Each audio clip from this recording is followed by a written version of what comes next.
ባይደንቃችሁ እንኳን አታቃሉት ባይገርማችሁ እንኳን አታርክሱት በጣም ነው የሚደንቀው በሰማይ ላይ አውጥቶ ተወልጅኛለሽ ብሎ ሹክሎ መናገር የሚችለው ክርስቶስ መላኩን ልኮ መሬት ላይ ያወረደው ለምን ይመስላችኋል በሰማይ ላይ ሁሉን ጣጣቆ ጨርሶ ማውረድ ይችል ነበር እናቱ ሰማይ ድረስ ያላወጣት መሬት ላይ የምትመላለስ ተአምር እንዳለች ልብ እንድንል በእጆቹ የነካው እንጨት ሕይወት ከሰጠ የተሰቀለበት መስቀል ሕይወት ከሰጠ እሷ ሕይወት ላትሰጥ ነው እሷ ታሪክ ላትቀይር ነው እሷ ሕይወት ላታስተካክል ነው አረ በትንሹ አትገምቷት እሷ መንግስተ ሰማያት ታስገባለች ስሟ እኮ መርህ ለመንግስተ ሰማያት እኮ ነው ሌሎችም ጻድቃን በመልጃቸው ያስገባሉ እኮ ተው ክርስቲያኖች ተራ በሆነ ነገር ላይ ጊዜያችሁን አታባክኑ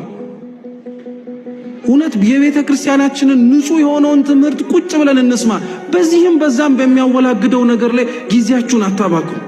እርግጥ ነው ቀና የሆነ መልስ መስማት የቤተ ክርስቲያኑን ትምህርት ማዳመጥ ግድ ነው በሰማችሁት ወሬ ሁሉ ባደመጥነው ውርጅብኝ ሁሉ ግን አትረበሹ